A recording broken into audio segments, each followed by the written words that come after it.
Good evening, everyone. Welcome to the Committee for Racial Justice.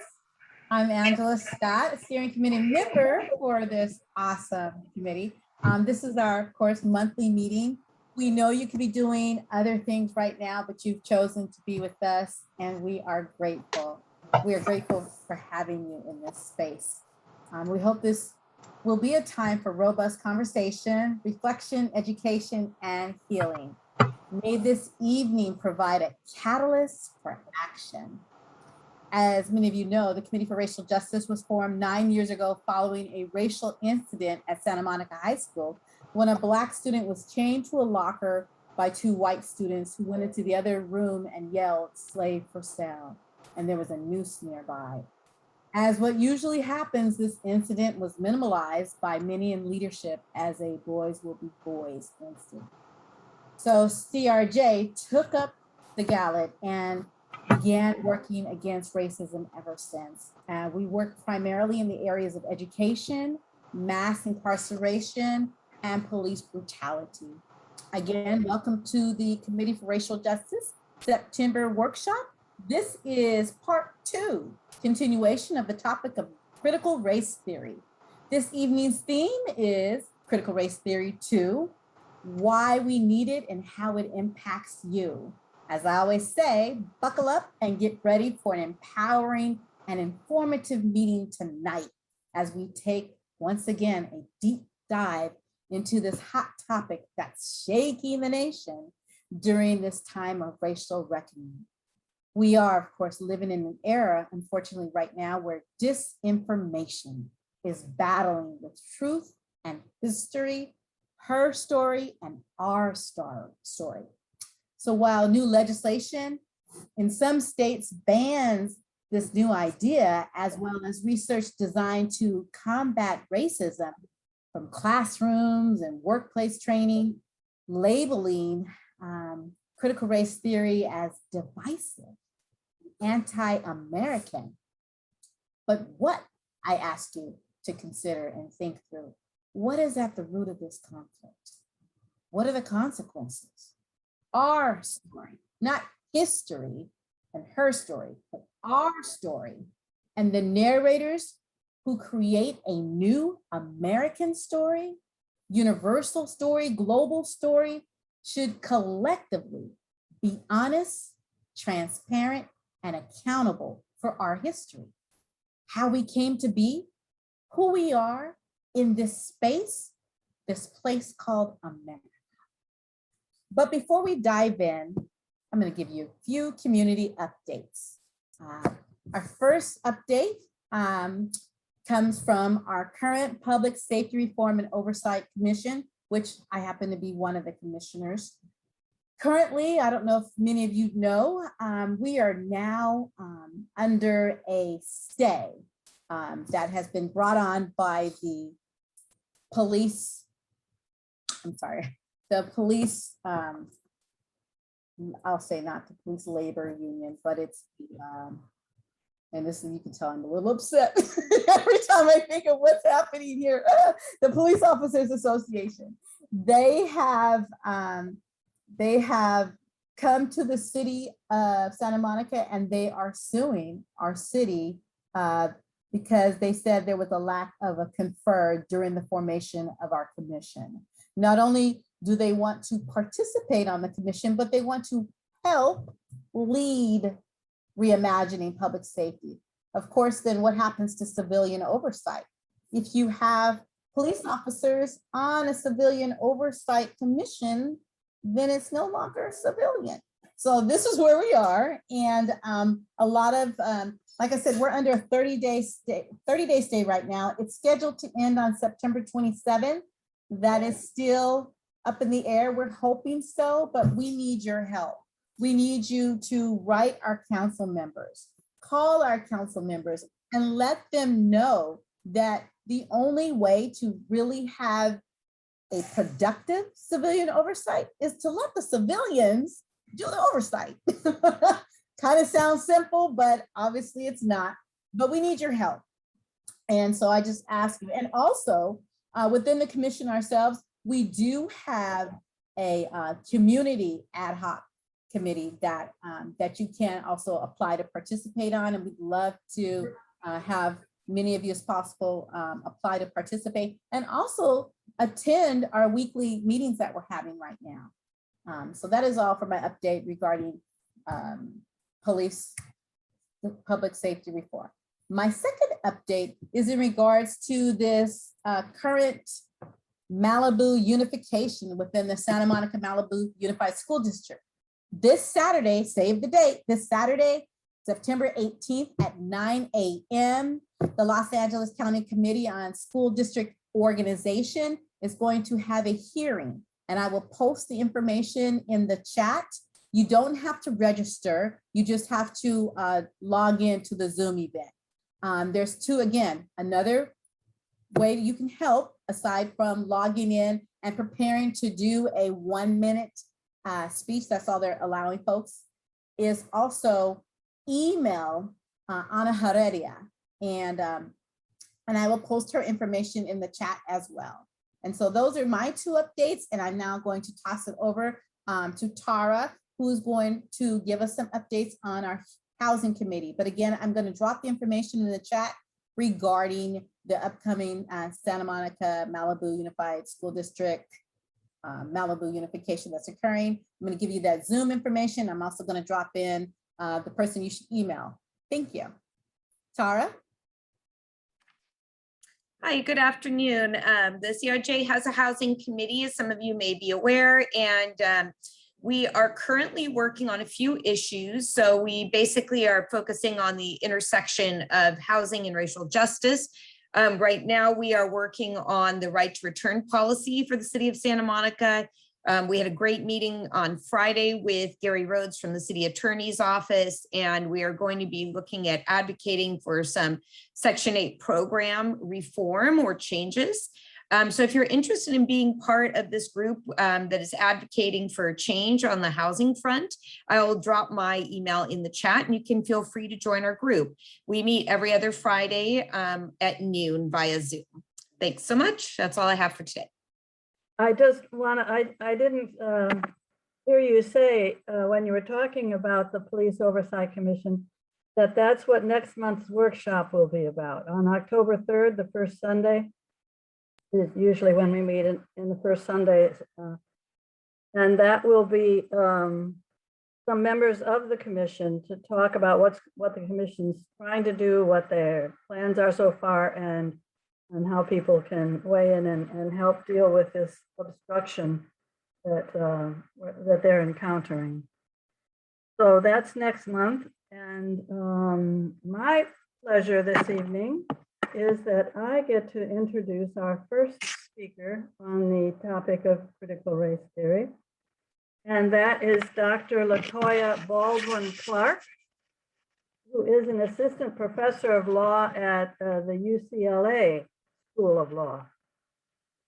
She is a core faculty member of the law school's critical race studies program. Some of us have gone for years to their seminars that are open to the public, and so we're familiar with that program. And Dr. Baldwin Clark writes and teaches about education law, family law, and property law from a critical race perspective. She received her BS in economics, cum laude, from the Wharton School of the University of Pennsylvania, and her MA from the University of Pennsylvania in criminology. And then she went on to earn her PhD from Stanford University in sociology. And after that, her JD from Stanford Law School. On a more personal note, Dr. Baldwin Clark is also a mother to 3 Black children and is active in the Culver City United School District community, serving as the Vice President of Diversity, Equity, and Inclusion of the Culver City Council PTA. Welcome, Latoya Baldwin Clark. Thank you so much for having me. I am going to share a PowerPoint presentation if you just give me a moment. All right, so thank you again for having me. Again, my name is Latoya Baldwin Clark. I am a faculty member at UCLA in both the law school. I'm also a courtesy faculty member in the departments of African American Studies, as well in the Department of Sociology. So as you know, and one of the reasons that I'm here is that critical race theory is currently under attack. And you might be thinking, well, why? Why is critical race theory under attack? It's kind of this thing that came out of nowhere for people to say, oh, you know, critical race theory, especially when it comes to our children in K through 12 education. Interestingly, critical race theory has always been under attack, especially if you've been in educational circles, especially in higher education. And one of the reasons for that is that critical race theory has always been a radical way of pushing back against racism. One of the things I want to start now is to say, well, why is it now coming to the public? I want to show you a video, which probably all of you are aware of. Let me go back for a moment. Give me a second. I'm going to stop sharing and I'm going to share first a video quickly. And all of you can probably understand this video if you can understand kind of what's going on here. So just give me one moment. I'm going to share a video. I'm going to start the video and then I'm going to bring it here. All right. I'm going to share one more time and share sound. All right. And can you see this video here where I push continue? All right. Pretty much going to be teaching kids how to hate each other. You can hear the video? How to dislike each other. That's pretty much what it's going to, that's pretty much, I don't care what you say, it's pretty much what it's going to all come down to. You're going to deliberately teach kids, this white kid right here got it better than you because he white? You're going to purposely tell a white kid, oh, the black people are all down and suppressed. How do I have 2 medical degrees if I'm sitting here oppressed? How did I get, first of all, time up, because I only got 5 minutes now, 5 minutes. 2 medical degrees, no mom, no dad in the house, worked my way through college, sat there and hustled my butt off to get through college. You gonna tell me somebody that looked like all y'all white folks kept me from doing that? Are you serious? What's sickening about this whole thing is what y'all doing right now is already something I do in my community right now to speak out against stuff because black folks are getting told by other black folks, oh, you know you ain't gonna be able to do nothing out there in the world because them white folks ain't gonna let you get no, oh, you know you're not gonna be able to do it here because you know the white man gonna keep you down. Well, how did I get where I am right now if some white man kept me down? How am I now directing over folks that look just like you guys in this room right now? How? What kept me down? What oppressed me? I work for myself from off the streets to where I am right now. You gonna sit here and tell me this lie of critical race theory? Of this the reason why black folks can't get ahead because of white folks? Are you kidding me? This is what we come to now. I can't believe we even talking about this right now. The last. One of the things that's very interesting about thinking about critical race theory is trying to understand about what critical race theory is not. And what I want to talk to you today is to say that critical race theory is not about what the gentleman here is talking about in his video. I want to kind of say to you right now, what we're talking about is I want to talk about what critical race theory is. So note about what he's saying here about critical race theory. Critical race theory isn't saying that every single Black person has the same experience. Critical race theory is concerned with the myriad of ways in which we have not seen writ large the type of racial progress and justice that we were promised after slavery, after Reconstruction, after the Civil Rights Movement, after the election of President Barack Obama. He may very well believe, the man in the video, that he has made it. There have always been Black people that have made it. As Joanne very nicely said in her introduction of me, I have probably made it in when we're talking about individual types of achievement. But there is no denying that there are certain facts that are on the ground.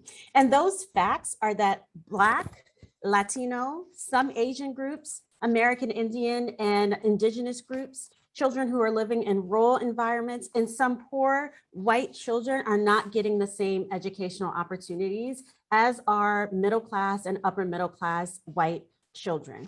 The very fact that the gentleman in the video talked about how he has to be in the community to tell these children that they can be whoever they want to be presupposes the actual issue, that they have to be told that there have to be people who have to go into their communities to let them know that they can be whoever they want to be, because their educational systems are not giving them those opportunities in and of themselves, right?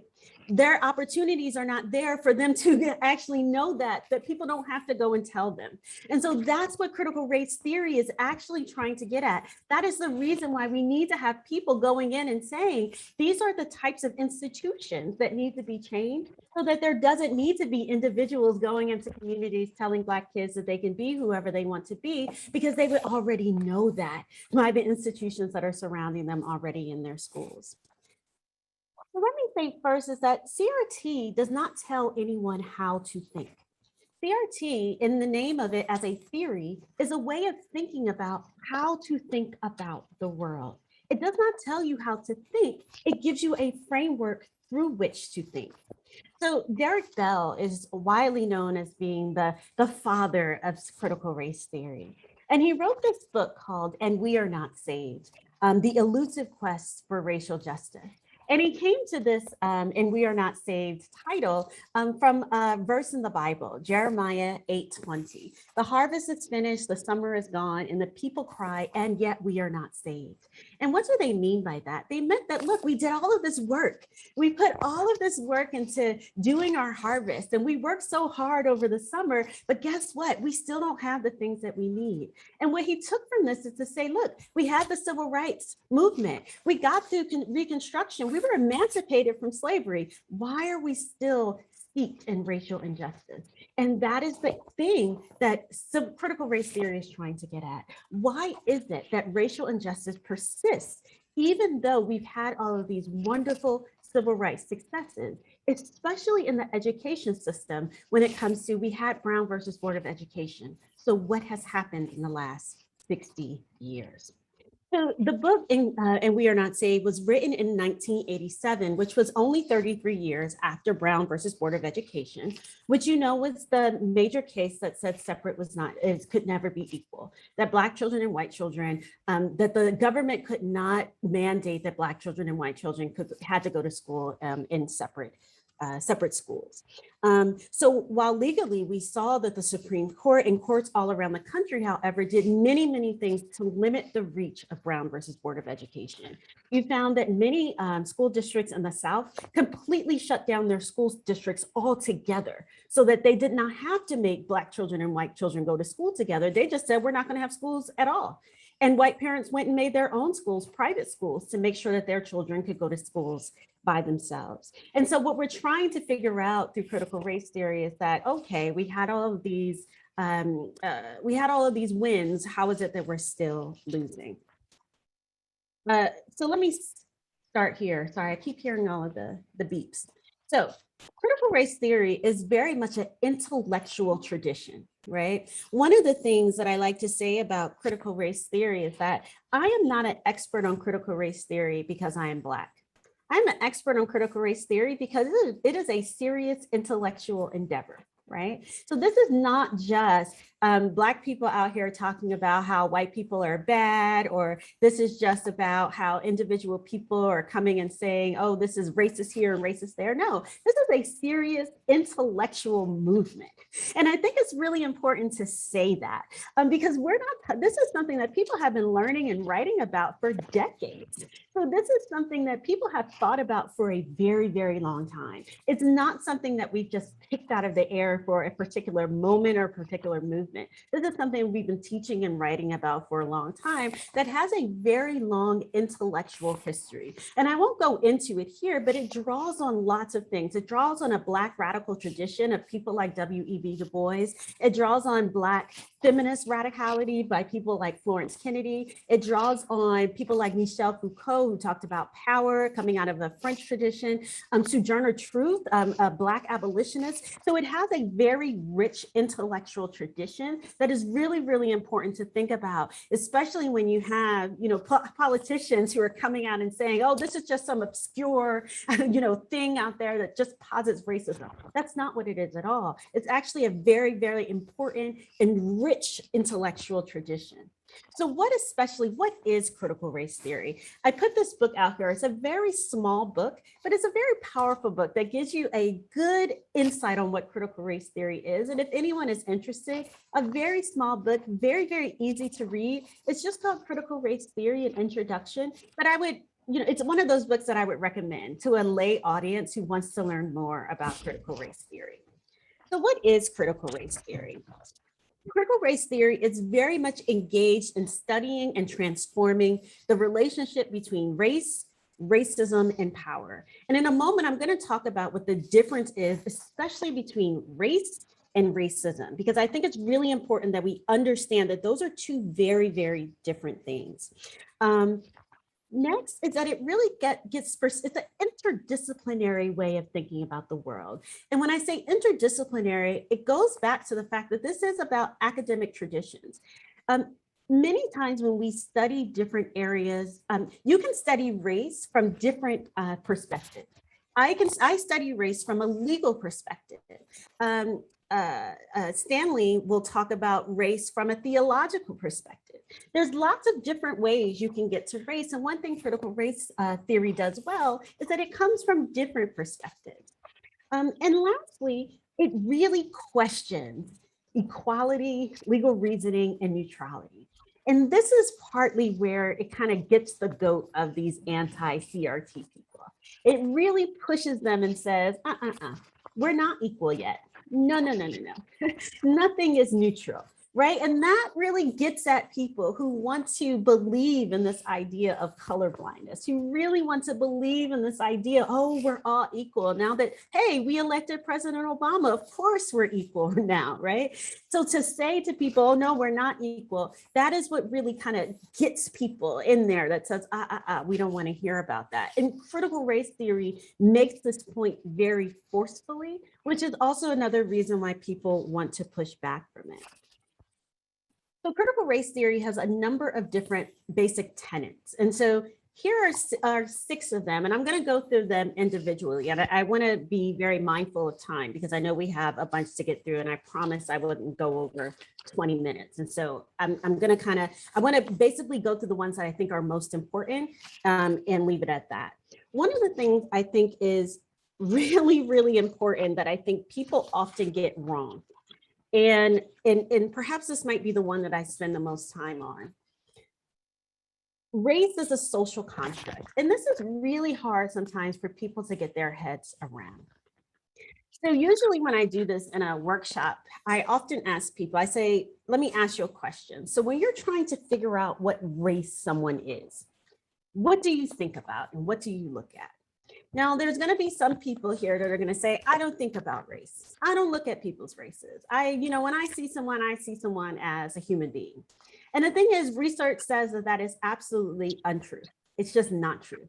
If you live in the United States, when you look at someone, you automatically put them into a racial group. You just do it. And that's because race is so ingrained in what we do. And it's not your fault. We all do it. Unconsciously, we do. But there are very specific things that we generally look at as a society when we try and figure out what race someone is. And it's actually something that's ingrained into our law as well. If you look at some of the earliest cases, when the court tries to decide what race someone is, and we all do it. If I ask my students, we end up coming to a specific thing. There are a couple of things we look at. We look at hair texture. We look at nose shape. We look at lip shape, and of course, we look at color. Now, why do we look at those things? Those are the rules that we came up with, right? Those are things that we look at people's faces. Faces are the first things that we focus on, even babies, right? Babies, the first thing they focus on a person is their face. So that's one reason that we've come up with that. And we've come up with rules. We've come up with particular rules about who belongs in a racial group. And generally, we do those things on the basis of faces. We don't do them on the basis of how tall someone is, although we could. We don't do it on the basis of what color eyes somebody has, although we could. We've done it on the basis of particular rules about how people fit into social groups. There's nothing inherent on why we chose those rules. They are just the rules that we've chosen. And this is what we mean when we say that race is a social construct. There is nothing biological about why we chose those particular rules to put people in particular boxes. Now, of course, the things that make our skin a certain color or our lips a certain shape or our nose a certain shape are based in biology. But the way that we put people in boxes on the basis of those things are not based in biology. They're based on social rules. And that's sometimes hard for people to understand because we're so locked in to what it means to belong to a particular racial group. What's also interesting about this is that rules vary based on where you happen to be. If I, given my skin color, if I go to South Africa, for example, I'm not considered Black. I would be considered colored because the color of my skin indicates probably that there's a lot of whiteness in my genetic makeup. But I have a cousin who we have pretty much the same kind of genetic makeup, but she's much darker than me. And she would be considered Black. We would not be considered part of the same racial group, even though we have almost all of the same ancestors. Why? Because the racial rules in South Africa are very different from the racial rules in the United States. What's also very interesting is that the way we've put people into groups is we say, oh, they have common genetic ancestry based on continents. So we say, oh, well, you have people who come from Africa. But no, there's some great studies that are showing that most Africa has more genetic variation as a continent than anywhere else in the world. So what does that mean? That means even in Africa, you find more phenotypical difference in Africa than you find anywhere else in the world, which means not necessarily that Africa has more races, but they actually have more rules. If you go to Africa, an African can say, no. That person is very different from our people. And they can tell based on phenotype that that person is very different from me, right? Because they have different rules. And so this is what we mean when we say that race is a social construct. And this is also what we mean when people say that race isn't real.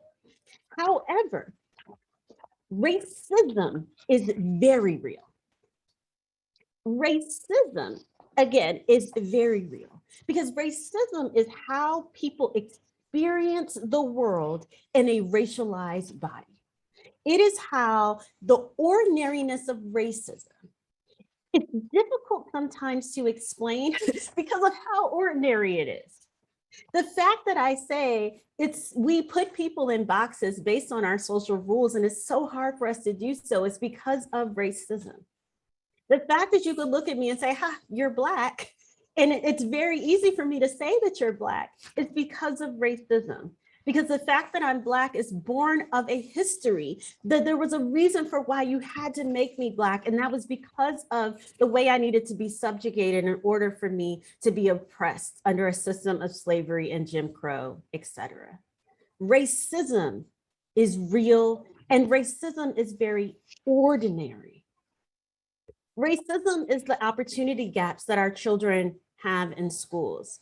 Racism is the experience that people have with the police. As I heard your updates, racism is housing. Racism is the police experiences. Racism is schooling. Our Constitution has never been colorblind, and racism does not go away if we just stop talking about it because it's baked into our institutions. A couple of other things about critical race theory. So critical race theory also has this thing that's called interest conversion. And interest conversion is a theory about how do things change? How do we get racial change? Derek Bell has this theory about how do we even get Brown versus Board of Education? Because it seems like something that was, it was radical. Brown versus Board of Education came about 50 years after a case called Plessy versus Ferguson. And Plessy versus Ferguson was a case where the Supreme Court said the exact opposite of what they said in Brown versus Board of Education. Plessy versus Ferguson, the Supreme Court literally said, separate is fine. Separate can be equal. It is absolutely fine for the Louisiana government to say that Black people can sit in that car of a streetcar, white people sit in this car of a streetcar, and there is no problem with that. The government can make that happen, not a problem. 50 years later, the Supreme Court says, no, we were wrong in Plessy. You cannot separate the races. Supreme Court does not change their mind in 50 years. Now, of course, we might see Roe versus Wade might make us, I might be proven wrong there once again. However, how do we get to a case changing its mind that quickly? And Derek Bell said there's something called interest convergence. And what does that mean? It means when the dominant interests converge with the subordinate interests. And that is when we'll get a change. So what was happening in the 1950s that might have said the dominant interest will converge with the subordinate interest? Well, what Derek Bell says is that that was also a time when we're coming up in the Cold War. And the idea was that, well, in the press, the Cold War, the United States was going and saying, communists, you're out here oppressing people. You guys are really bad people out there doing really bad things. But the rest of the world was watching and saying, but you guys are sicking dogs on Black children. You guys are making it so that Black people can't vote. And so the powers that be it's like, well, something has to change here. We can't be sicking dogs on poor Black children, while also telling people across the globe that they're doing really, really bad things. And so you have an interest conversion. So fine, we're gonna let Black children go to school with white children, but we're not really gonna make it happen because obviously we still have the situation that we have now. That's what interest conversion looks like. One other thing about critical race theory is that it's not just all about Black people, right? Critical race theory talks about there's lots of other racialized groups, and that groups have different racialization experiences. So we can see this when we look at Latino people, especially Mexican Americans, and how they have been racialized in our country. If you see the picture where you have what looks like people, and there's a caution sign of people running across a highway. And what does that say? It racializes a group that says that what this group is about quote unquote illegal border crossing, people who are not supposed to be here who are running. But this presupposes, this ignores the fact that Mexican Americans have been here for generations, that the border crossed them. They didn't cross the border, right? But it racializes a group that says that they are somehow subordinate to us. It gives them a racial history. It says a racial story about them. You can look at the other picture. I'm sorry, it's a little blurry, but it shows a racial picture, a racial history of American Indian, Native American people as savages, right? Every group has its own racialized history and racialization process that shows how it is that they fit into the racial order in the United States. Of course, we are at a time right now, especially of anti-Blackness, which is where you have all of the protests and things that are coming up now, which is also where I think a lot of the anti-CRT backlash is coming from, right? Where you have the murder of George Floyd, the murder of Ahmaud Arbery, the murder of Breonna Taylor. So what we're in right now is what some are calling is a period of anti-Blackness, that the notion of just racism is perhaps a little too tame. And that when we put the racism label on everything, it collapses all, right? And so that maybe what we need to be doing is calling it anti-Blackness. And maybe we should also be calling it anti-Latino. We need to be calling it anti-Native Americanism, because we can't just lump everything together. We need to be more attuned to the fact that there are different processes that are happening because there are different historical things that are going on. One other thing is this idea of intersectionality, along with anti-essentialism. Let me take anti-essentialism first. Well, anti-essentialism is actually going exactly against what the man in the video was saying. Is that there is nothing essential. It also goes with everything else. There is nothing essential about Blackness. One, because it's not biological. And two, because not every single person has exactly the same experience, right? Of course, so my path is different from other people's path, right? As a Black person. That doesn't mean, though, that my path negates other people's path. It just means that my path was different, right? But what it also means, which is against what a lot of people think, it also means that CRT never says that all white people are racist. CRT never makes that, because it's not true, right? CRT would never make that statement. What CRT would say is that there is a thing called white supremacy. There is a thing called white privilege. But that is not something that necessarily always lives within an individual body, because that's anti-essentialism. CRT would say that that is something that is embedded in institutions.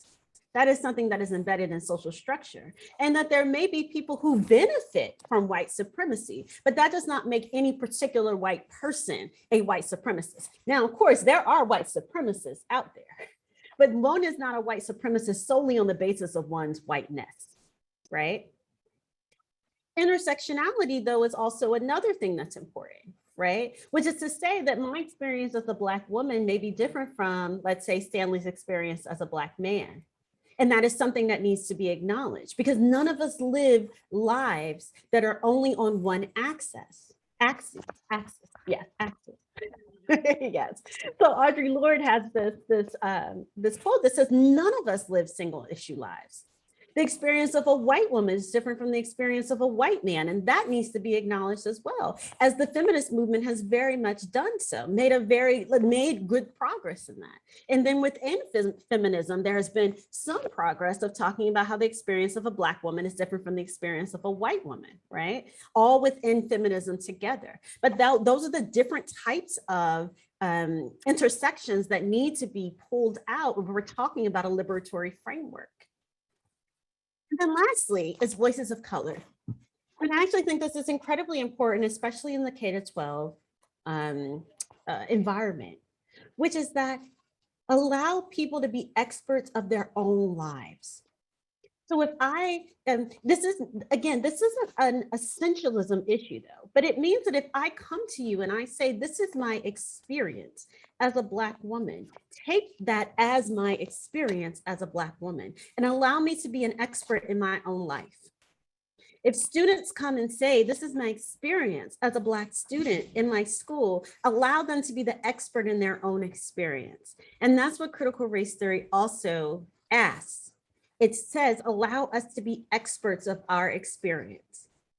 And that also means in our scholarship, it means in our workplaces, it means in our communities, allow us to be experts in our own experience. So that is the end of my presentation. I very much look forward to hearing from Stanley, and thank you so much for having me here. I look forward to the question and answer as well. So thank you for having me. Thank you so much, Latoya Baldwin Clark. We really appreciate all that you're sharing with us, and we're grateful for your knowledge and for your skill at delivering and telling us so quickly so much important information. And I'm sure there are probably other people in this room right now who in the Zoom room right now who want to take your classes. Barring that, at least tonight we'll have the opportunity to ask questions. And the way that people do that is we're going to ask questions after the next speaker speaks. But you can be putting your question in the chat, but direct them to Angela Scott or to myself. We'll be asking the question. So you can direct your questions only to the co-hosts here. And so the questions will only be answered if they go to Angela or myself. So thank you so much, Latoya. We really, really appreciate it. And now I have the opportunity to introduce Minister Stanley Talbert. Minister Stanley Talbert is a PhD candidate at Union Theological Seminary in New York City, where he studies systematic theology and African American studies. He has written about critical race theory and is a graduate assistant of the Society of Study of Black Religion, which is a society of the top Black scholars of religion and theology in America. He served as the chair for Early Career Scholars section of Christian Scholars Conference and a co-founder of Decay Sweeney, an organization focusing on social justice and faith. Talbert was a participant in the 2015 Millennial Leaders Project, where 50 young activists, leaders, and clergy across the United States were selected to engage social issues from the intersection of spirituality and social justice. He has given lectures and presentations across the nation, as well as internationally, and is currently a resident of Santa Monica, involved in social justice work in the Los Angeles area. Minister Stanley Talbert received his Master of Philosophy and Master of Divinity from Union, his BA from Pepperdine University, and his AS from Southwestern Christian College. You can find him in the classroom, in the strategy room, or in the streets, but always working to make the world a better place. Welcome, Minister Stanley Talbert. Thank you for that wonderful introduction. I'm going to go ahead and share my screen with us this evening.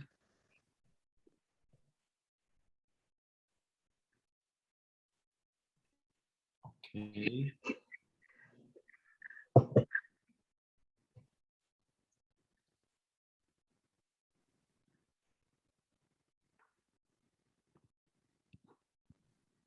So first, I just want to thank the Committee for Racial Justice and the work that you're doing in this community, in the steering committee, Janet, Joanne, Angela, and Robbie. Thank you for inviting me to this conversation. And I've already learned so much from Dr. Clark. I was really excited just to hear and learn from you and with this community.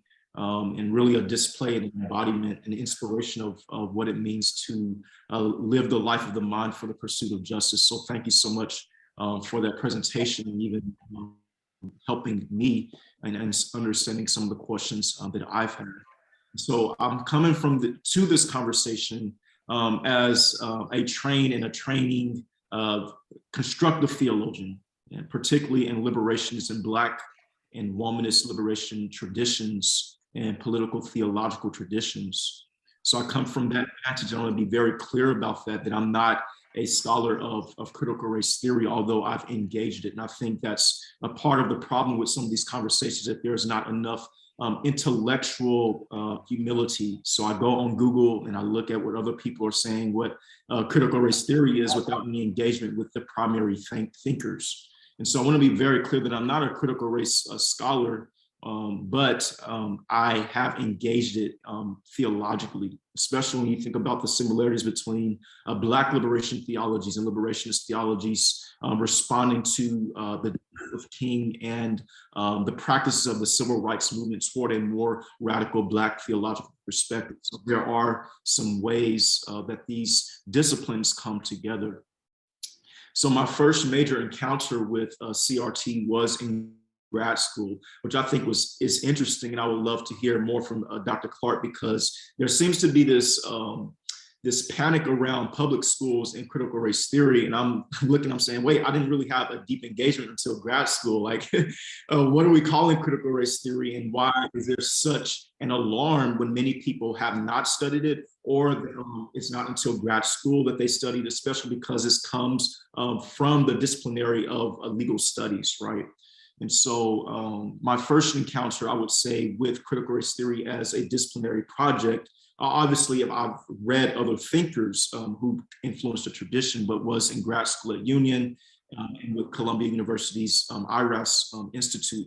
And as many of us know, thinkers like Dr. Kimberly Crenshaw at UCLA and also at Columbia, and other thinkers who would influence those institutions and apparatuses. The particular class that I took at Union was on race, law, and political theology. Race, law, and political theology. And this is with theologian Andrea C. White and legal scholar Michelle Alexander, the author of The New Jim Crow. And so that course, it was exploring the role of race, law, and theology in producing our nation's system of mass incarceration and penal system, which was unprecedented in our world history. And I think that's important because in the same ways that CRT gives us a lens for detecting those things that we might not see as racism, apparently it's also takes place theologically. So along with the lynchings, there were theological positions that justified and animated white supremacy, white human beings over other human beings through I would say, a heretical doctrine of creation, right? And you can see this in documents like Papal Bulls, which allowed for people from the Catholic Church to come to this so-called new land to take indigenous lands because they were deemed as demons and savages. So these are theological documents, right? Or the extra legal practice of lynching, right? The idea to redeem whiteness from a theological perspective. And even some of the writings King would often, I would say, be, the younger people say, petty against the KKK when they would use texts in their ungrammatical way. That's what he would say, use texts like Genesis 9, the Tower of Babel, to support segregation, right? And so all I'm trying to say is that there is a conversation, an interdisciplinary conversation between theology and critical race theory. And while I'm not an expert by any stretch of the imagination with critical race theory, I have learned from its thinkers. And also I think there is an interdisciplinary project at work here, right? And one of the texts that we did read from Derek Bell was The Racism is Permanent Thesis, Courageous Revelation or Unconscious Denial of Racial Genocide. So we did get to engage with some of the original and primary thinkers, because that's what they teach you in school. You know, if you're writing a research paper, you know, at least go to the primary thinkers. And I'm almost disillusioned by how many scholars and even deans and presidents of universities have yet to read the primary thinkers, and they have moved to criminalizing and even outlawing something that they haven't read. And so I think that's very important. What I would like to speak on just very briefly is the politicizing critical race theory, a theopolitical perspective. So basically what I'm saying here is that I think that there is some theology, some religion, and some politics that are assembling in order to proliferate a fear against critical race theory. And I want to unpack some of those things, and hopefully we can talk more about this in conversation, right? So one of the things that I've experienced is a misrepresentation of CRT, or conflation of thought. And Dr. Clark has already talked about some of these things, right? So CRT and anti-racist literature, right? In my perspective of some of the literature that's been grouped into CRT and anti-racist, some of the authors are not self-proclaimed critical race theorists. And so there are a lot of stretches. And I'm wondering, like, how did we get from, you know, this text to critical race theory? Because there are a lot of buzzwords that are into play. And once someone hears, as Dr. Clark said, this attack on racism, then there's a push against anything that has to do with anti-racist literature. And by grouping it with CRT, which is, as we've heard, a way of thinking, a framework, then we can just commodify everything, and then we have our target that we can move against, right? And then anything that has to do with African Americans or African American studies, we've already heard that there are many different responses or many different renditions of critical race theory that are not just focused on the Black plight in the United States and America. Some focusing on gender, some focusing on race and different. So it's really robust. And I would like to say this misrepresentation is a picture of how human bodies are misread, right? So coming from the Black theological perspective, to see Blackness as monolithic, right? All Black people are the same. No, that's not true. You just talk about grits. Hey, there's a fight. You know, do you put sugar and butter on your grits? I saw and peppered. I want to know. No, I'm just playing. But it is to honor our humanity and honoring a person in their experiences and the way that they think, and to not just to reduce them to one set of ideas and representations. I think you see the similar move when it comes to critical race theory. Oh, it's just this one thing. And so we can conflate all of this thought that we are against and put it into and package it into critical race theory. And I just spoke about this idea with no reference to original thinkers and scholars. I believe there was a talk on the Black News channel with Dr. Mark Lamont Hill, and I love how he simply asked, the detractors of critical race theory, who have you read? And I think that's one of the best tools that we can use when someone critiques critical race theory. Which thinker are you talking about, right? Who have you read? What text? What text? No, not what you think about the text, but what particular text. And I think that's a great starting point to deconstruct, the critiques against CRT. And so one of the documents I think that really animates the demonization. So once you have a misrepresentation and conflation of whatever we don't like that speaks to racism in this nation and abroad, we can package it into critical race theory, even though we don't have a good understanding of it. And then we might demonize it, right? So we see the demonization of critical race theory. I would like to point us to this memorandum that was September 4th, 2020, a memorandum for the heads of executive departments and agencies. I'm just going to read just a little bit of this just to see where we can see the conflation and the demonization of CRT. And afterwards, I want to show how religious groups have taken this type of demonization approach. So it has come to the president's attention that executive branch agencies have spent millions of taxpayer dollars to date training government workers to believe divisive anti-American propaganda. So the framing here is already, number one, we're spending all of this money, right? We're not talking about all the money we spend on war, all the money we spend on violence, right? But we're spending all of this money on training government workers to believe decisive anti-American propaganda, right? For example, according to the press reports, employees across the executive branch have been required to attend trainings where they are told that virtually all white people contribute to racism, right? And they benefit from racism, right? And then if we continue, according to the press reports, in some cases, these trainings have further claimed that there is racism embedded in the belief that America is the land of the opportunity and the belief that the most qualified person should receive a job. And so the framing already we see from this document is one that creates CRT or puts CRT in a position that it's anti-American, that it doesn't believe in the American dream, all of these different things, right? And it also puts white people into defensive mode and stance, right? And then again, these buzzwords of division and anti-American, this is what CRT is. And then I want to go to this last paragraph. The president has directed me to ensure that federal agencies cease and desist from using taxpayer dollars to fund these divisive un-American propaganda training sessions. Accordingly, to that end, the Office of Management and Budget will shortly issue more detailed guidance on implementing the president's directive. In the meantime, all agencies are directed to begin to identify all contracts or other agency spending related to any training on critical race theory, right? White privilege, or any training or propaganda effort that teaches or suggests either that the United States is inherently racist or evil, or that any race or ethnicity is inherently racist or evil. And so in this, the conflation and also demonization, there are claims that are being made that CRT doesn't make itself, right? And I think this is the document is divisive, or was divisive, is divisive within itself. But you see also trainings on critical race theory and white privilege. I can talk about white privilege from a theological perspective, right? And it's not necessarily critical race theory, but you see all of the conflation that takes place in a document like this. And even this idea of racism or evil, like evil, that's a theological term. And we see all of these things come together in this document.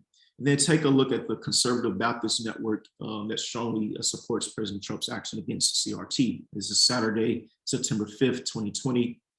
The CBN is thankful for President Donald Trump's strong stance against critical race theory and its destructive influence upon our nation.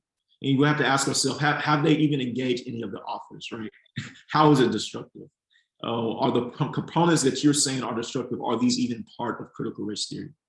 His leadership on this vital issue was evidenced in a September 4th order for federal agencies to cease and desist training that promotes the tenets of CRT. The Conservative Baptist Network has been clear from the beginning regarding the divisive anti-gospel ideology, right? So notice that this group claims that CRT is anti-gospel. In our tradition, the gospel is the good news. And according to liberation theologians, Luke 4, when Jesus talks about the gospel, Jesus talks about liberation of the poor, proclaiming the year of Jubilee, talks about feeding those who are without food within the context of an empire where you have to have and have nots, in a context of the Pax Romana of the empire, right? And so people in Luke 4, in the synagogue, we'll call them the church people, they wanted to kill Jesus because they realized how that would change structures, this year of Jubilee or gospel. So the gospel, it is political in the sense that it seeks to liberate those who are under oppressive structures, right? And so this claim that critical race theory is anti-gospel is problematic in the sense that the CBN doesn't correctly identify what CRT is. And secondly, CRT, from my perspective, actually gets us closer to the good news, to the gospel, by uncovering and deconstructing what racism in the norm, in the everyday, right? And it continues, the network strongly believes in a just society for all based on biblical truth, opposing racism and sexism in all forms, and therefore rejects worldly ideologies infiltrating the Southern Baptist Convention, including critical race theory, intersectionality. And even right there, when you say critical race theory, intersectionality, when we talk about intersectionality, you know, that could look a lot of different ways, right? So for some social and Marxist theorists, and you know, capitalism might be at the top, or how we distribute finances, whereas in other disciplines, it might be race at the top of the disciplinary practice. And so all I want to say is that, you know, critical race theory and intersectionality are not necessarily synonymous, because there are different ways of intersecting or bringing together different disciplines. And then it says, in other unbiblical agendas deceptively labeled as social justice. And so we can see with this religious tradition, what we'll see in other religious traditions, is there's an attempt to keep the tradition pure, right? To keep, you know, this us, them that you see in political theory, friends and enemies that you will see. You can see this evidence in this document. So we call upon every Southern Baptist entity to denounce publicly by statement and action, all in all, support for critical race theory. Again, which scholars are you thinking with? Which critical race theory scholars are you engaging with, right? And so this process of conflation and demonization, it prevents any dialogue like we're having tonight, right? It prevents any of that. And this is very problematic, especially when religious institutions and theologians are reifying and animating this type of demonization of a discipline that is actually trying to help us think through things, as opposed to giving us what to think, as was stated earlier, right? Here's another one with seminaries. In light of current conversations in the Southern Baptist Convention, we stand together on historic Southern Baptist condemnations of racism in any form. We also declare that affirmation of critical race theory, intersectionality, any version of critical theory is incompatible with the Baptist faith and message, right? So again, as we see, as I'll show shortly, as we see the move to criminalize it in schools, we have to understand that, you know, religious institutions and apparatuses, they play a major part in people's lives, right? Whether they're teachers or whether it's students and their children.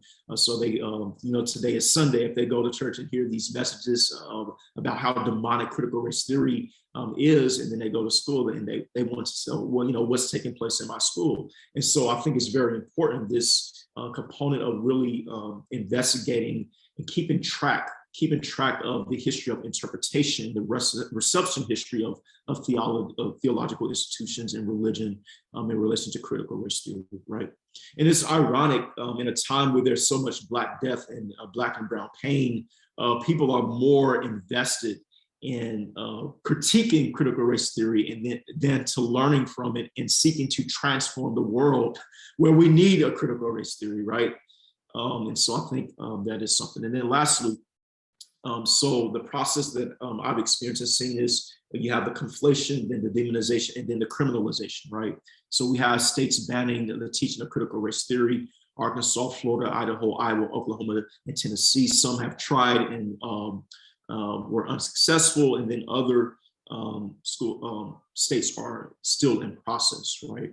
And so again, I believe we live in a society that's quick to be armchair revolutionaries and go to Google and see what their favorite thinker is thinking, see what Wikipedia is thinking, without actually engaging and honoring the scholars, especially as we have heard tonight, and really having some intellectual and spiritual humility, right? And so in many cases, religious institutions don't have humility, even though that's a virtue, not only in Christian thought, but in other religious traditions, humility is a virtue. And so I believe that going forward, that religious institutions, we can be on a better side of history by actually listening and engaging the work with intellectual and spiritual honesty, right? And also critiquing and being aware of the reception history of conservative religious movements in relation to critical race theory, and then using our voices to call out the hypocrisy, right? And so I don't see the way that critical race theory helps us to think through and to give an account for history, right? So sometimes history, it carries this idea that it's untouched, that history is just right, that there are no biases and no subjectivity in relation to history. And so something like the 1619 Project or something, right, that's also grouped into CRT, but something that gives us the lens that CRT gives us, it is viewed as something pertaining to an enemy and a friend and enemy construct. And so I wanted to just point out, I saw this story with Matt Hahn of Blounteville, Tennessee, was fired for teaching Ta-Nehisi Coates, right? And this is again where this fear, the conflation, the demonization, it turns out into this type of criminalization where this is actually affecting people in their jobs, their sanity, and then their mental health and the ability to just put food on the table, right? And so this is the danger of that. And so one of the quotes that I love to think about, and I'll stop right here, is that with James Baldwin. And Baldwin says, "I love America more than any country in the world. And exactly for this reason, I insist on the right to criticize her perpetually." And so if we want, an America that is for everyone, if we want that type of America, then we should not hesitate to criticize. And I think CRT liberation theologies help us to do that. Thank you so much. Wow, thank you, Minister Talbert. And thank you, Dr. Latoya Baldwin Clark. I tell you, I'm like you, Minister Talbert. When Dr. Clark was finished, I was like, okay, I'm in class. And then when you took it to that next level, I'm like, okay. Class officially began 30 minutes ago, and we have been nonstop ever since. And I tell you, I'm just in awe of both of you. Thank you so much. This is a lot of, it was, as we say, food for fodder. This is a lot of thought. So I want to start off with the first question, and I'm going to direct it to Dr. Baldwin Clark, and then have Minister Talbert chime in as well. But this probably, I think more so is directed to Dr. Baldwin Clark. Is it accurate to say about the origin of CRT that it became apparent to some folks at UCLA Law School that the law is not neutral, but rather a product of racial power?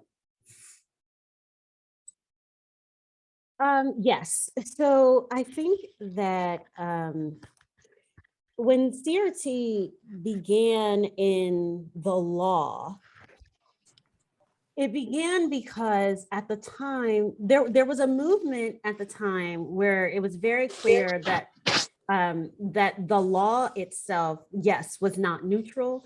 There was a movement of legal scholars who were making that point that the law was not neutral, that we needed to think about how the law was actually working on the ground, but they were not making the point that was very much about race. And where critical race scholars came, they started to take those scholars to task. So there was something called critical legal studies. And critical race theory then came in to talk to the critical legal scholars to say, okay, y'all have something right going on, but what you haven't talked about yet is how race is deeply embedded in everything that you're talking about now. And so there was a conversation about power, but where critical race studies came in and said, what you're really missing is the way in which race has been in all of everything that we're talking about up until this point. I think that the great thing though, is that even especially at UCLA, is that critical race theory now is not as much of a fringe as it used to be, especially at UCLA. I try to tell all law students, come to UCLA because critical race theory is very much a part of everything we do at UCLA. We are not a fringe group. I teach first year students property, and I teach all students. I'm not just teaching my critical race studies students, I'm teaching everyone, because everything that we're doing, there's critical race studies everywhere in the law school. And then there's critical race theorists throughout the legal academy as well.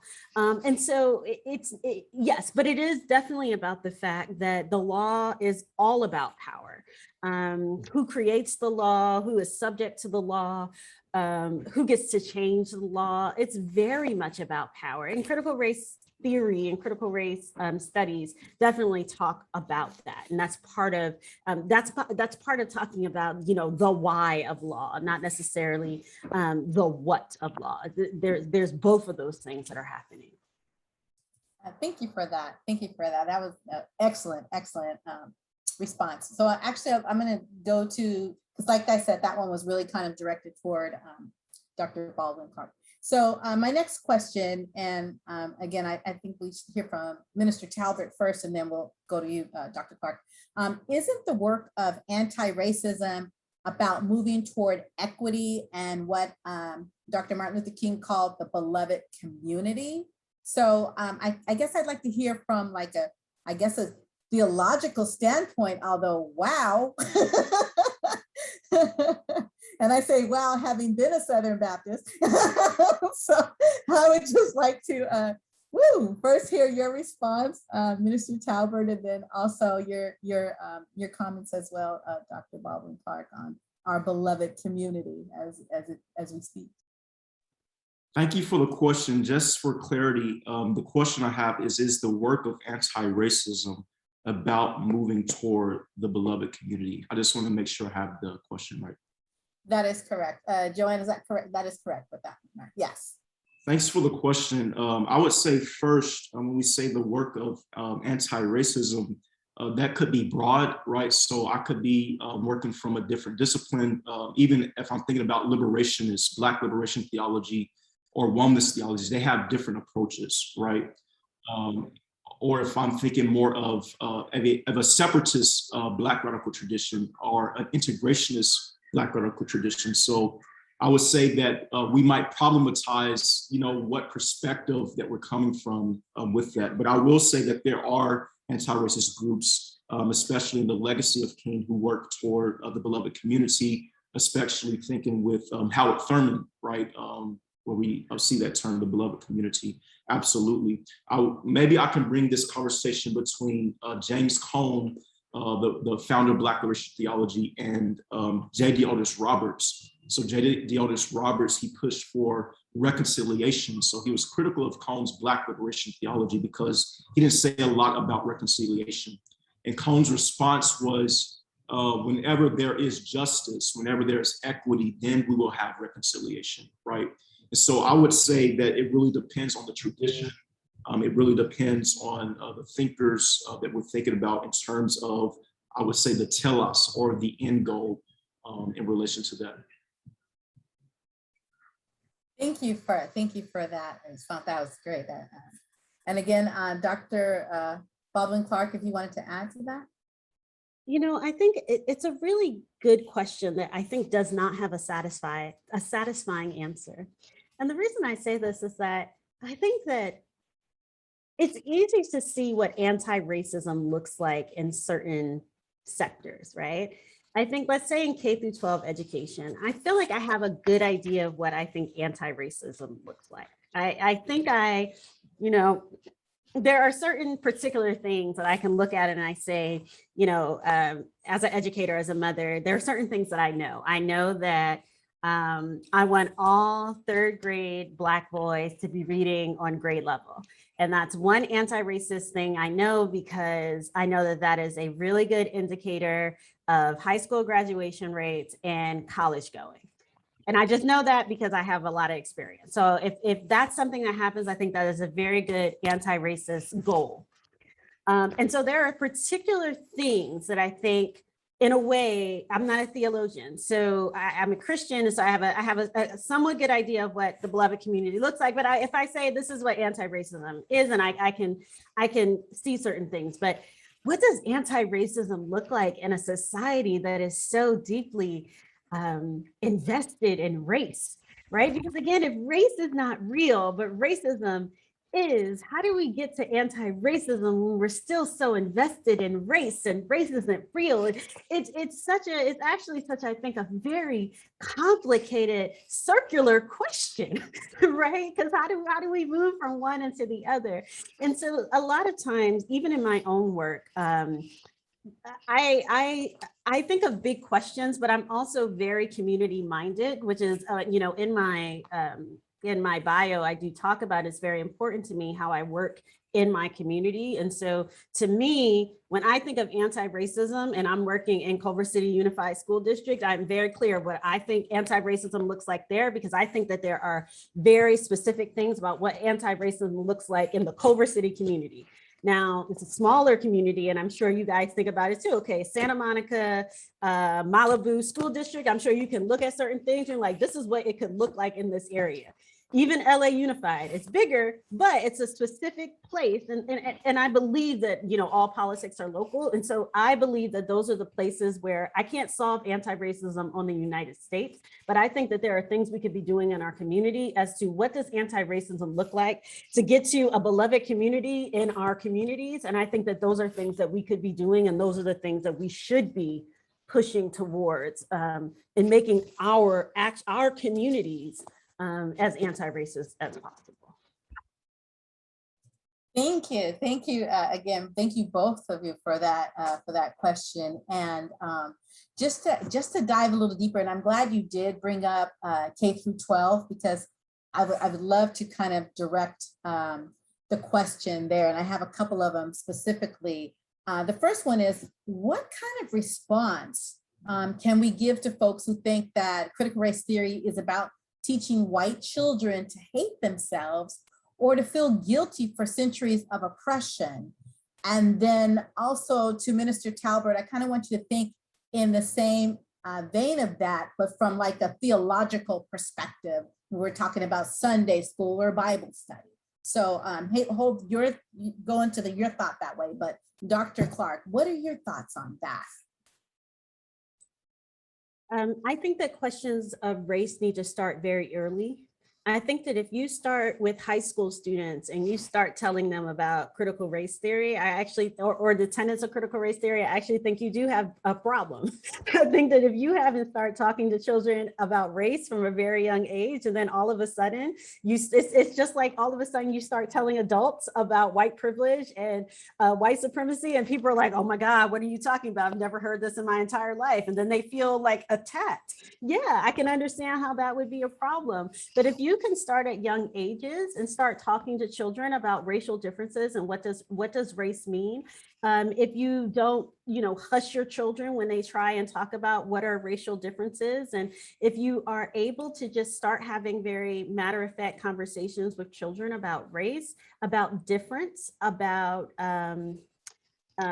racism. I know one of the things that, like I said, I'm part of, doing PTA work, which is in and of itself kind of its own kind of crazy thing. But, one of the things we did when there were attacks on Asian American elderly people is we did a video series where we talked to our children about Asian American Pacific Islander hate, and we talked to them about what was going on and why. And we had our children make signs that said stop AAPI hate, and we made a video for our community, and we talked to our children about what was happening and why it was important. When Black Lives Matter over George Floyd's death, we talked about what happened and why it was important that we dealt with this. And we started in elementary school. If you're able to start having those conversations in elementary school, then by high school, you can start having the conversations about, guess what, race isn't real, right? You can start having those conversations in biology class when you're talking about genes and about, okay, this is why race isn't real. You can start having those more abstract conversations. It's hard to start in high school, but if it's something you've been building up over time as part of a curriculum of a school district, then you're able to start having them, and kids will understand that it's not about you as a white person are bad, because they've been having this conversation with their peers for a very long time, right? It's not individualized. It's something that we've been talking about and talking about from an intellectual point of view, not from a personal point of view, which is what we want our children to be doing in school. Oh, thank you for that response. Thank you. That is, yes. Minister Talbert. Absolutely. Yes, I would say one of the things I just heard Dr. Clark mention is this idea of talking and communication in these institutions. And it's interesting and ironic that the place where people seek spiritual and social direction sometimes is the most silent on issues of race, right? And other social issues. And so I think one of the things that the church can do is to talk about these things, right? From an intellectual standpoint, right? But also this idea with the video that Dr. Clark showed, and also this focus on individual racism, right? That is where religion can do so much better in theological studies. So a lot of religious and church traditions, just like we think about individual racism, think about individual sin. Okay, so I didn't do this to anybody, or my family didn't do this to anybody, as opposed to thinking about racism as a social sin, right? That individuals do partake of, right? And so I think that's also the fallacy in the video, where you can have your Oprahs and your Jordans, some people that might transcend race in some ways, but still Jordan can't own his own basketball team, right? And LeBron James still receives racism, no matter how much money that you have. And so I think communication and actually looking at the scriptures, actually not just looking at the scriptures from a surface level, but seeing the theological analogies. We know that the Bible does not necessarily have a concept of modern racism, but there are analogous categories, right? Especially for Jesus, a part of the Jewish class, the oppressed Jewish class under the Roman Empire. So there are analogies there. And so those are some of the things I think that the social gospel in some ways, and also we have critiques of the social gospel, where it really helps to critique this individualist type of piety that many people bring towards religion, and actually seeing the collective sin of racism, even as a critique the collective sin of industrialism. So those are some of the things that I might say. And then actually the last thing I want to say is, for me, I know that there are different perspectives, but for me and the way I've been trained theologically, I don't feel like it's my first or primary task to convince white people. I really want, one of my ways of practicing is to empower, Black and brown people, with their resources. And that's just one of the things, but I do know there are different perspectives in engaging these conversations. Wow, thank you. Thank you for that. Thank you both. So I kind of want to stick with this topic a little bit more. I have a question, and I'll start off with you, Minister Talbert, and then I'll go back to you, Dr. Baldwin Clark. When we talk about CRT and liberation, and then for you, Minister Talbert, the liberation theology connected to Marxism, what does that look like? You know, as we start to again move forward in education and how we can just dive deeper, especially from an intellectual standpoint at our college and high school level. You know, so again, I'll start off with you, Mr. Talbert, and then I'll go to you, Dr. Baldwin. Thanks for the question. So this is something that needs to be unpacked. A lot of times when people throw out Marxism, there are different distinctions between Marxist thought, Marx himself, and then what people said about Marx. And I think this is also one of the ways to demonize traditions. So as we know, King was demonized as being, you know, a Marxist, but he's criticizing the lack of creativity in Marx in his own thought, right? And so I do want to bring that out. But within the history of liberation theologies, Latin American liberation theologies have been closer to the Marxist traditions. They were actually critiqued by feminists, Black liberationists, and liberationist theologies for the ways that they overlooked race. So you would have these ETWAT conferences where you would have liberation theologians and Black theologians. And one of the questions would be, you know, like in a place like Brazil, like, where are your Black theologians? Where there are so many Black people coming out of Brazil. So what I would like to say is that Latin American liberation theologians actually have, and liberation theologians have benefited from those conversations. So Black theology has benefited from its conversation with liberation theologians to have that social critique of capitalism, right? Based on those engagements. But what I would like to say is that there is a critical engagement with Marxist thought. Thank you. Thank you for that. And thank you for bringing up, again, Latin American theologians. And we actually have spoken to a theologian that we're hoping to bring on in a future workshop. We had a lively discussion with him, and he has a wonderful, deep understanding of CRT that he's open to sharing. So Dr. Baldwin Clark, again, I'd like to talk to you, hear your thoughts on CRT and liberation and what that would mean looking through that lens. You know, there's a really good graphic, and I'm not sure if people have seen it. It's a graphic where there's a fence, and there are three people who are trying to look over this fence, and it has the original fence says something about equality, and all three people are standing on blocks that are the same size, but one person, it's a short person and a medium-sized person and a tall person. They're all standing on the same size blocks, and of course the short person can't see over the fence. So you've seen that one, that's equality. And then it says something about I can't remember the middle one. I can't remember the middle one. And then there's equity, and the equity is the one where the short one gets a taller box and the middle one gets the same. The tall person doesn't have a box at all. But then there's liberation, and the liberation one is that there's no fence, right? And so the short person doesn't even need a block. Nobody needs a block because there's no fence and anyone can go anywhere. I'm gonna be humble and humility and say, I don't know the kind of Black radical tradition of liberation. So when I'm thinking about liberation, I'm thinking about the fact that there's no fence. And so what does that mean from a CRT perspective, and thinking about it from a K-12 perspective? What would it mean to not have fences up for children in school? What would it mean to not have barriers to them? What would it mean to say that we don't need to give a kid, what would that look like? And, I'm not sure, but I feel like it's one of those things that as educators, we should be thinking about. What would it mean to not have barriers in front of children? And I don't know what the answer is, but I think that that's a question we should be constantly asking ourselves. What would it mean to not have barriers? And I think that that's one of the things that, again, I think happens. It happens in collaboration.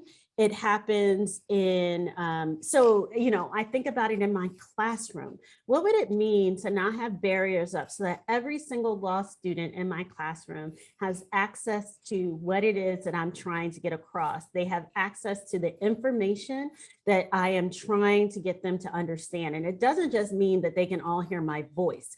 It means that they can all talk about it. They all have the ability to move around the room.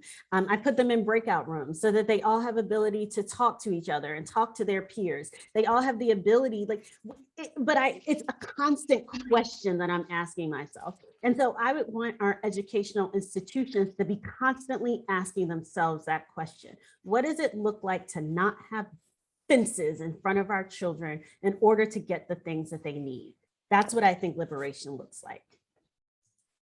Wow, thank you. That again, excellent. Thank you so much. Thank you both of you for these great explanations that our group is inquiring about. One of the questions, and we're still looking at how to, like you say, properly teach CRT, I guess is what we're trying to say here. So one of the questions came from Michael Branoff, and he says, what can be done to best facilitate CRT teaching in schools, given that teachers may bring their strong advocacy positions, which may be perceived as divisive and contribute to the backlash? So how do we best go about that? And that's, again, for both of you. We'll start with you, Dr. Baldwin Clark. I mean, I think the first thing is doing things like we've done tonight. One of the things that I am trying or will be doing or trying to do even in Culver City is to do more workshops like this, to explain what critical race theory is. I think that there's so much misinformation out there, but I actually think that a lot of teachers and administrators, they want to know, what is this thing that everyone is telling them is so bad that they don't want their students to learn, right? So if you have, parents coming at you, are you teaching critical race theory? And teachers are like, I don't know if I'm teaching critical race theory because I have no idea what you're talking about, right? And like Minister Talbert said, most likely they are not, because for most of us, for myself included, I didn't even know about critical race theory until I was in grad school, until I was in law school, right? And so I think, and really what it comes down to is that most teachers are not teaching critical race theory, but they would really, really benefit from knowing what the tenets of critical race theory are, right? Teachers would very much, I think, benefit from understanding what we mean when we say race is a social construct. I think everyone would benefit from understanding what we mean when we say race is a social construct. I think it would change the way that they look at their students. It would change the way that they understand how people are coming into their spaces. It would change the way that they understood their parents.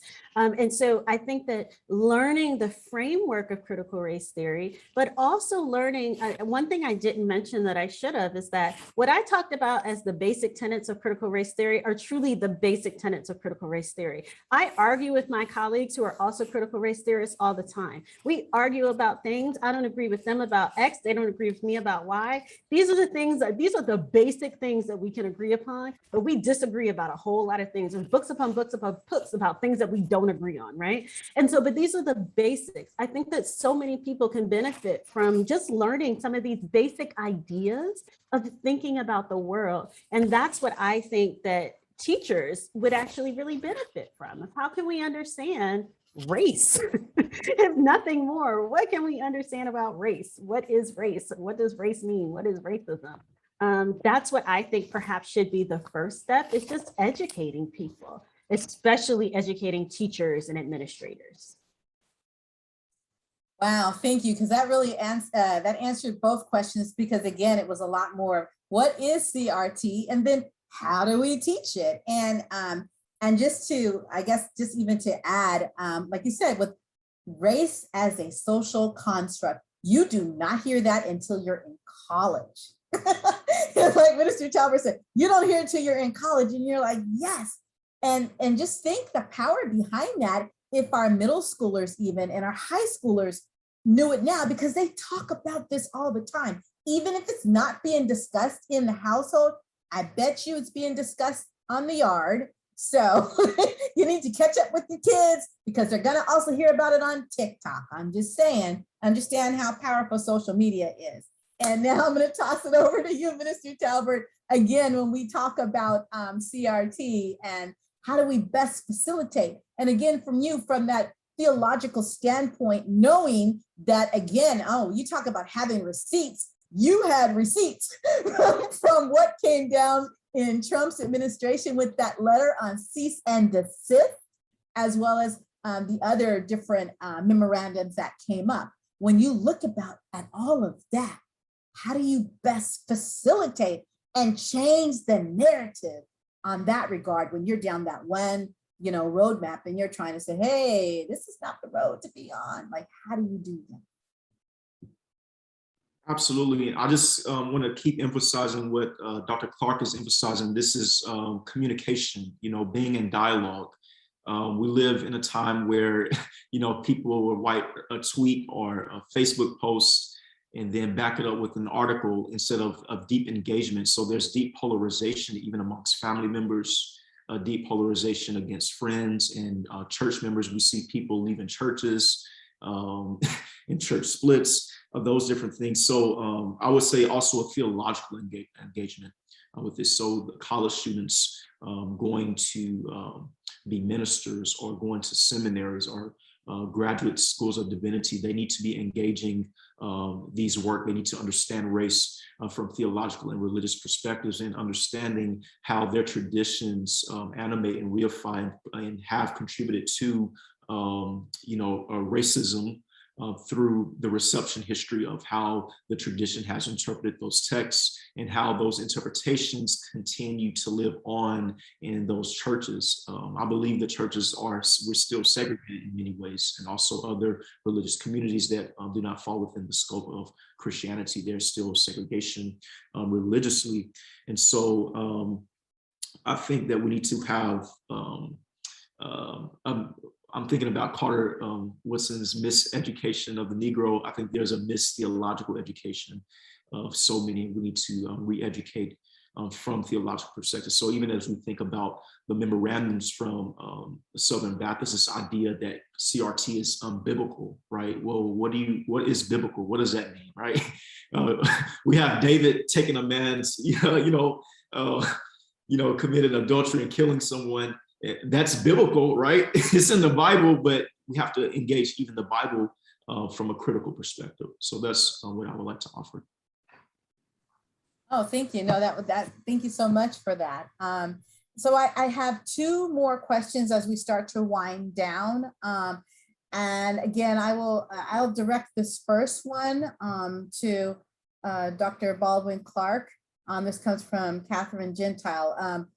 Is the Black Lives Matter promoting CRT with their lifting up of Black and Brown lives lost to structural racism? Do we see that happening? And what are your thoughts on that? Let me understand the question. So is Black Lives Matter lifting up CRT? Right. Are we seeing that? Are we seeing that coming? Are they subscribing? Do we see that coming out of the movement as far as CRT is a way to, again, discuss how, Black and Brown lives have been lost to structural racism? So is this part of that whole dynamic conversation that's occurring? Do we see that coming out of the BLM movement at all as hey, let's really hone in on this as well? It's interesting. I don't think so. I think that,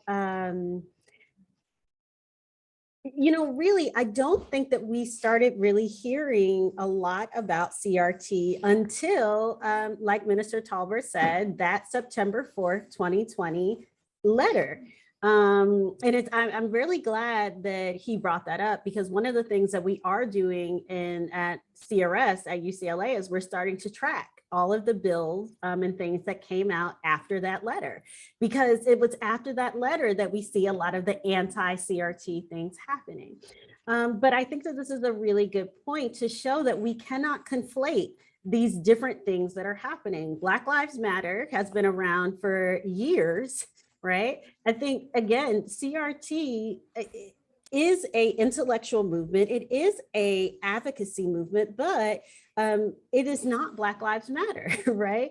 Because critical race theory is, again, not just about Black people. It's also about the racialization of other groups as well. There is a component in which it did start out as being about Black people, for sure, right? But I don't think that it's something that, you know, it's not like out of Black Lives Matter. Critical race theory has been around since the 1970s, right? And so I think that they are complementary for sure. I don't think that they are antagonistic to one another. But they are not the same thing. And but again, I don't think that there's anything in Black Lives Matter that would be I don't know if it's contrary to CRT, and I don't think there's anything in CRT that's contrary to Black Lives Matter, but I do believe that they're different. And I wouldn't want to conflate the two of them. I think that there is something that one needs to be careful to not conflate the two of them, and that there may be things that might be said in a Black Lives Matter context that may not be the same thing as what someone that is steeped in critical race theory would actually say. And so I think that it is really, you got to be careful that just because one Black person said X, Y, and Z does not mean that all Black people are going to say X, Y, and Z. And I think that that's something that's happening that we have to be careful about. And I think Minister Talbert talked about that too. He didn't name names, but I might name names, right? So if you think about like Robin DiAngelo talking about white fragility is not the same thing as what might come out of a critical race theory, right? How to be anti-racist is not the same thing that's going to come out of a critical race theory. So we have to be very careful, not to say that those aren't good books to read. I'm not going to say that at all. They may be, they may not be, but they are not critical race theory. And so we have to be very careful that everything that is quote unquote anti-racist is not the same thing as critical race theory. Wow, that's an excellent point, right? Ooh, I'm telling you, I'm in class right now. I don't know about anybody else, but I am enjoying it. I'm writing down my book list, everything. So this is again a very lively, robust conversation. I have learned a lot. I did promise. I know we are at time. I do have one more question. I think it kind of seals it up, and I'm going to start. I'll start with Minister Talbert, and then I'll let you, Dr. Clark, do the final swing on this one. And this is from Michelle Wittig. Some advocates of CRT subscribe to the idea that racism is not only pervasive, but permanent. Is this a problem for those who are committed to social change? Like, how do we address that? How do we, again, look at that from, from the lens right now of CRT? Because, Dr. Baldwin, you mentioned it. It's like, just because we're talking about white fragility and white privilege, that is a different conversation with respect to CRT. So Minister Talbert, I'm going to start with you. When we look at social change and looking at racism as not only pervasive, but permanent, how do we address that thought, that mindset? Thank you for the question. I think it's a really good question. It actually kind of speaks to some of the notes that I was taking here. Even when we talk about engagement and communication, there's also a realist part of me that says that there are some people who will not want to talk. There are some people who will want to continue to demonize it because it's been used as a smokescreen for, I don't want to hear anything that might critique what I'm benefiting from.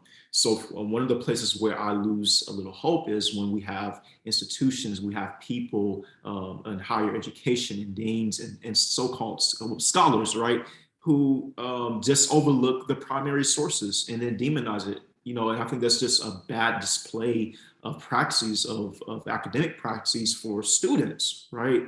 And so those are some of the things that speak to that permanency, right?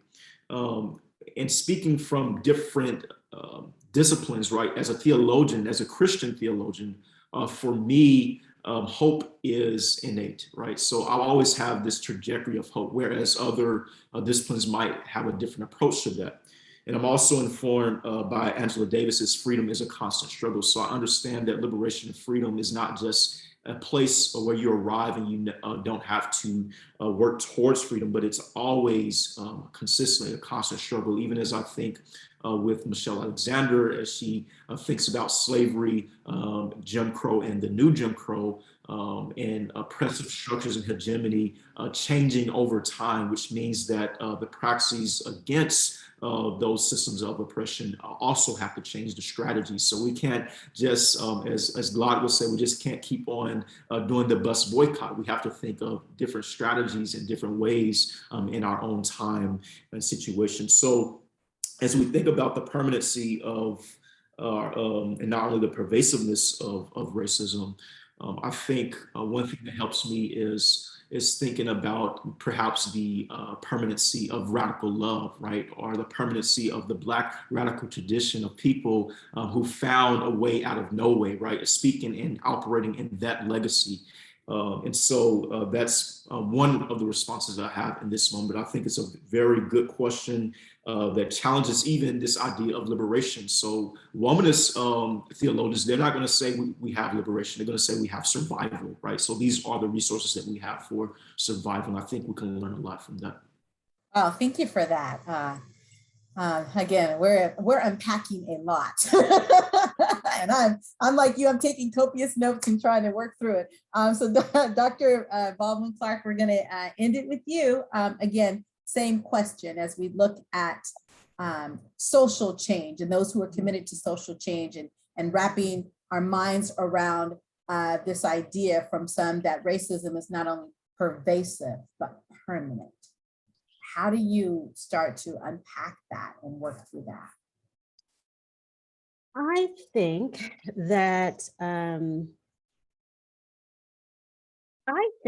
that racism could be permanent, but that does not mean that society has not changed, right? And I think that both can be true. I think that there is no doubt, of course, that society has changed from slavery. There's no doubt about that. And some people are going to argue, there is the new slavery, and perhaps there is, but I'm sorry, I will say all day, backwards and forwards, society has changed since slavery, even though racism is still here, right? So we have had social change, and we will continue to have social change, even though racism may be permanent, right? And so I don't think that those two things are antithetical to each other. But and if those two things are true, then we can always hope for social change, and we should always be fighting for social change, even if racism is permanent. I do believe that racism, it moves and it changes and it does tricky things, and we always have to be vigilant, right? We always have to be looking, and we always have to be making sure that we're staying on top of it. But change is happening, and we're always fighting for change, right? And I always have hope. And if I didn't have hope, I wouldn't be doing this work. Like, it is the hope that drives me forward every day. And yeah, I look at my children, I look at the way that my children, and not just my children, my kids know I fight for everybody's children. I wouldn't be doing this work if I didn't have hope. And I imagine that how many people are on this call now? I saw, 63 people on this call. I know that all of y'all have hope, or else you wouldn't be here either, right? And it's to me, it's all of us that are here. You wouldn't be here if you didn't have hope. And so I think that hope is here. There's always hope, because society is changing, even if racism is always here. It doesn't mean that we don't, I'm okay if it's whack-a-mole, because we just gonna keep knocking them down, and I'm okay with playing that game. Well, I think that's a great note to land on. Hope. We got to have hope, and we can't stop working just because it's not happening yet completely. We might see the promised land over there. We might never get to it. Might not be our thing to do, but we're paving the way, and we're helping one fish at a time, or whatever it was, one starfish at a time, throwing them back in the ocean.